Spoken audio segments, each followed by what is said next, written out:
welcome to Mama Mandala. I'm Hagar. I'm so excited that you're here. You know, we live in an age that lacks depth and meaning, in a world that spreads superficiality, in a world that looks through lenses of black or white, that the thinking is binary in the overculture, a world that's full of bullshit on social media, and also a world that is still influenced and very much rooted at the core in religious dogma, which is in particular the Western monotheistic religions, is deeply patriarchal, and it's still what rules our world. On the one hand, the world right now is technological and mechanical, right? There's AI, there's the internet, and it's wildly problematic in some ways because we lack human connection. And then there's another side to this whole argument, which is there are no facts. We don't know where to root ourselves. Of course, there are facts, but we don't know what the facts are anymore. There's a lack of trust in the sources through which we get information. And of course, this is the age of information, an age that lacks knowledge and wisdom at the base of it. So what do? Right? This is one of the reasons why mythology, stories are still really important right now in the world. Well, first of all, stories, whether we see them as stories or not, is what shapes our thinking. So through social media and through the internet, we end up shaping some ideas about the world. We end up reading, again, if it's factual or not, it's questionable these days, right? There's a lot of non-fact bullshit out there. And people shape their identity around the stories that fit into the worldview that they have, and we don't even know what our worldview is. We start to think, oh, this is a worldview and I'm an independent thinker, but really it's another imprint from another way of thinking and being, right? For better and worse. None of us are independent thinkers, really, because we are interconnected. We are interdependent. We are part of a wide web of interconnectedness, for, again, lack of a better word. Everything lives inside of everything in a certain way. So yes, we are an individual, and yes, we are independent, and yes, we can think independently, and it's really a good idea to start to think independently and to question different dogmas to which we subscribe. And to understand that even our skin, this great boundary of our body and of what makes us, what makes me not the couch that's over there, the table that's over here, and the altar behind me, there's still, the skin is still, it's porous, right? We take the world in, and we also leave an imprint on the world. We live in a way that is always going to keep us in relationship to what's around us. So myth has shaped the way that we think and the way that we feel and what we sort of make our and how we make our world, what we make our lives about. Yuval Noah Harari, in his book *Sapiens*, formed this theory that Homo sapiens were the only humans that survived because we had the ability to tell stories, to tell mythology, and a myth, an idea. And because a myth is an idea, right? It's a story delivers a certain message. It can gather a much larger group of people than anything else was able to do before Homo sapiens figured out the mythology thing, right? Myth is important because through mythology, we create meaning. What's wonderful about mythology, and that it's not factual, that it's not an information-based way of delivering an idea, is that we can interpret stories in many ways. So mythology offers us a pathway of diversity, of plurality, of thinking in many ways, not just one. Of being, because somebody can ask us, well, what does the story mean? And we can have so many different answers to that question. That's a beautiful thing, not a problematic thing, right? The paradox, the dichotomy, the complexity are the gift of this life. It allows us to break out of superficial view of the world and expand who we are on a personal level and who we are collectively, right? You can ask yourself, what's the meaning of the fairy tale of Little Red Riding Hood? And I actually want to do a whole piece about this because there are so many meanings and it can be really interesting to explore. But it's a story about about rebirth, right? It's a story of the sun in a way. Little Red Riding Hood, she has this red cape. The sun is setting and it is swallowed by the darkness of the wolf. And the belly of the wolf is torn apart to give birth again to the sun. And the story of Little Red Riding Hood is also a story of rape. It's a story of a beast that rapes a little girl, and it's also a story of coming of age. She's right on the precipice of becoming a teenager, right? She's a tween. She's a little girl, but she's about to shift. So my theory around Little Red Riding Hood is that she goes into the forest, which is a liminal place, right? Because stories, mythology, fairy tales, they take us into the liminality of our being. So they take us into the ocean of the unconscious, as Jung called it, or the sea of the unconscious is how he called it, or into the forest. We go into the depth of our unconscious to excavate different pieces of ourselves.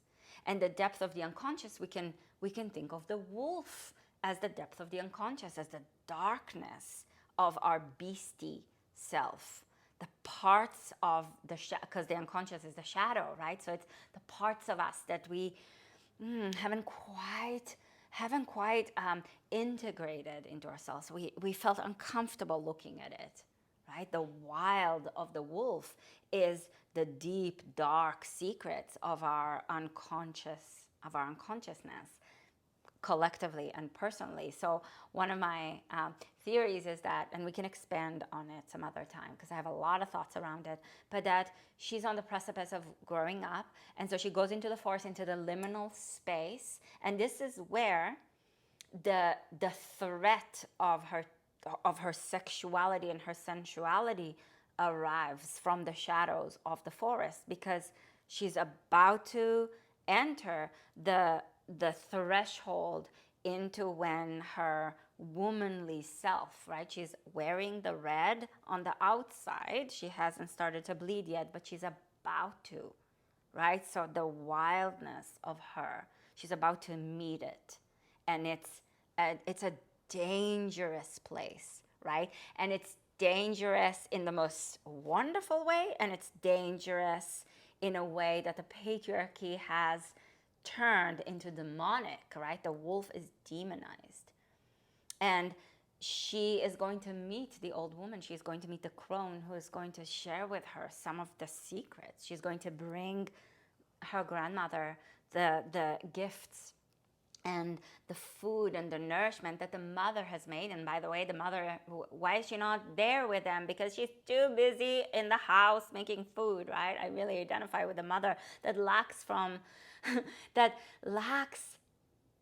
in this story, and yet her presence is her absence. Her absence is her presence. It's the story of the feminine. It's the story of the feminine in all her phases and where her phases meet society. So I'll go into that in much greater depth some other time in another place.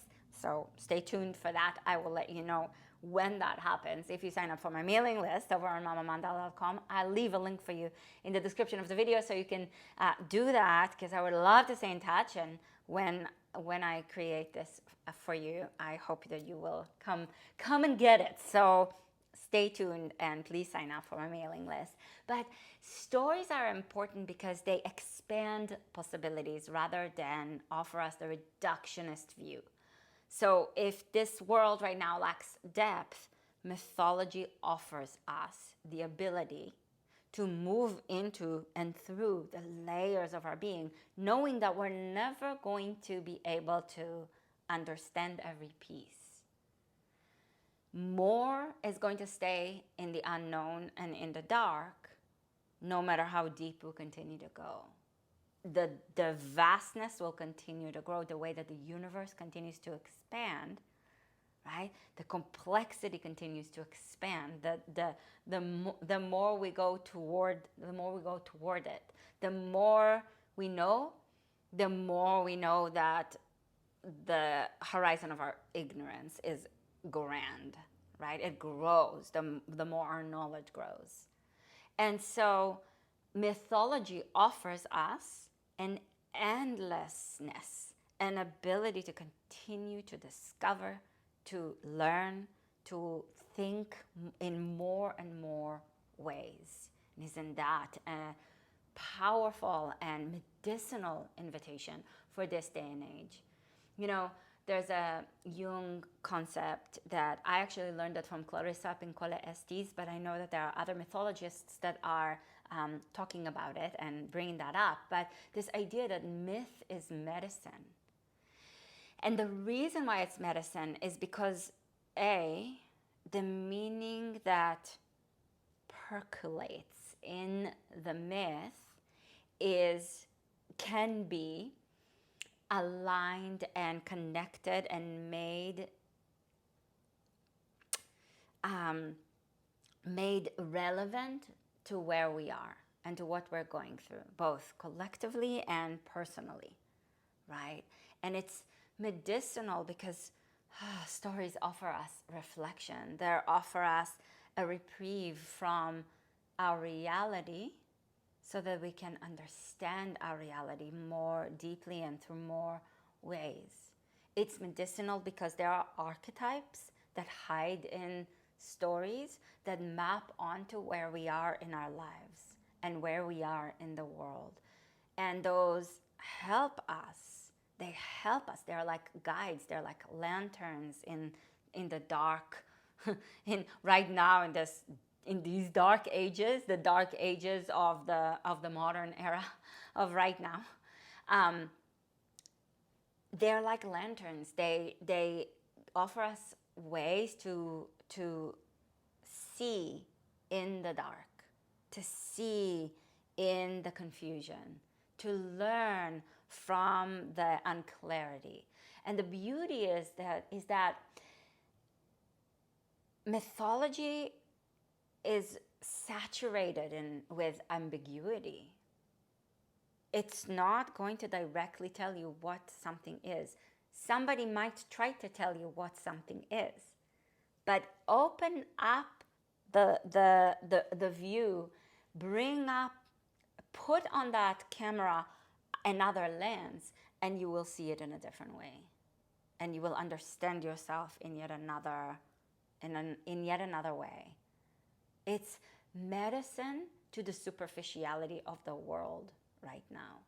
And what's incredibly helpful is to remember something that my philosophy, mythology teacher, Douglas Brooks of Rajanaka Yoga, says very often, is that we are every character in the story. You are every character in the story. You are the wolf. You are the grandmother.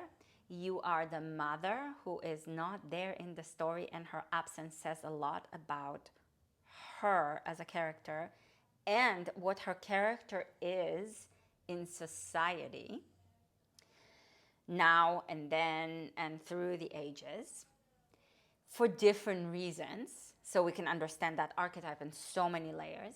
You are the grandmother, you are the hunter, you are the forest itself, you are the flowers that she picks up. So we are every character in the story. We're a multitude of beings. So when someone says to you, find your true self, you can ask them, which true self? The true self that I am when I am mothering my children, the true self that I am when I am fighting with my husband, the true self that I am when I'm in an intimate conversation with my bestie, the true self that I am when I show up to my family of origin. Which true self? Because we have many aspects of ourselves that are true, and all of them can be explored and revealed through archetypes, through layers of archetypes, through a variety of ways of looking at ourselves, through mythology, through story, through the arc of stories. And stories have patterns in them. And there's a lot of different maps that we can lay on a myth, on a fairy tale, on a story, in order to understand it and understand ourselves and understand the world and society more deeply. It helps us understand history, right? So there's the hero's journey. Joseph Campbell's map is very popular and well known. There's the heroine journey. Maureen Murdoch wrote this incredible piece of work about the heroine's journey, so the journey of mythology through a lens of the feminine, or the journey of the feminine through the lens of myth. So there's different ways that we can, different maps that we can lay, different ways that we can look in order to keep exploring. So the invitation is to turn the binary into a broad spectrum. Turn the boxes that we try to neatly put things in into porous containers that exchange fluids, that exchange breath, the way that we exchange oxygen and carbon dioxide with the plants, with the plant world. So stories invite us into complexity and into creativity. Myth invites us to lose ourselves so that we can recreate who we are. The way that a character in a myth often loses themselves or gets lost, like think of Odysseus, so many years in the sea because of the curse of Poseidon, not knowing if he will ever reach the shore and find his way to Ithaca, right? We go through periods, long periods sometimes, of looking for Ithaca and again being dragged to, going from trouble to trouble, from problem to problem, from island to island, from temptation to temptation, and not finding ourselves, so that we can recreate ourselves, so that we can become more of ourselves, so that who we are, the self that we are, can become a myriad of ways of being. And then even when we find shore, when we finally make it to Ithaca, changed, transformed, meeting what has changed and transformed while we were gone, it doesn't mean that we won't go in that another Odyssey is not in our future. There are different periods, and the lengths of them change. So myths are refractive and reflective. They're opportunities to reflect. They reflect us and where we are. They reflect society. They reflect history. And we get to reflect on our lives through mythology, through fairy tale, through stories. And again, they're refractive. They give us the capacity to open up the conversation and to keep expanding it rather than reduce it. So I hope this is interesting for you. There's so much more that we can explore. There's layers and upon layers into which we can continue to go, and we will, I promise. The Little Red Riding Hood thing is going to happen at some point, and there's more that I'm going to share in the world of myth and of secular thinking, because for me, and this doesn't have to be the truth for you at all, the power of myth is that, yes, it has given religion a lot of power, because when people believe in the myth around which a religion is built, it becomes dogmatic, right? So a myth has the ability to become dogma, to become religion. But what's wonderful is that it also offers us a completely different path. And it's a path through uncharted territories, in a way. A path where we might have to carve the path, a path that is twisty and winding, because it's not about finding the Holy Grail or finding the true self or finding Ithaca, but it's about, oh, now I'm cheesing it, but it really is about the journey and what we discover along the way, and what happens when we get to the destination, and what happens when we go back home. I think of Bilbo Baggins, right, from The Hobbit. So there's a lot to explore, and we're going to keep exploring. I will come back with more of that direction of myth as a secular, spiritual atheist pathway for living in the world today, and how it can help us and support us. So make sure you subscribe to this channel if you're not subscribed already. It would be incredibly generous if you put a little like on this video. That would be amazing. If you share it with others that you think might be interested in it as well. There's a piece that I wrote about this, exploring it in yet a different way. So I will leave a link for you for this blog piece in the description of the video. And please sign up for my mailing list to know about the direction and the different things that are coming up. There's moon messages, beautiful full moon, new moon messages that will come your way, a symbolic, mythic exploration of the archetypes of the zodiac through the lens of the moon and the season that the astrological sign is in. And there's a lot, right? And there's also a muse medicine that comes every Monday through my Substack. I will leave you now and I will leave a link for you for all of the things. And I'm so grateful to be in your company and to have this time with you. So thank you for joining me, and I will see you soon. Thank you.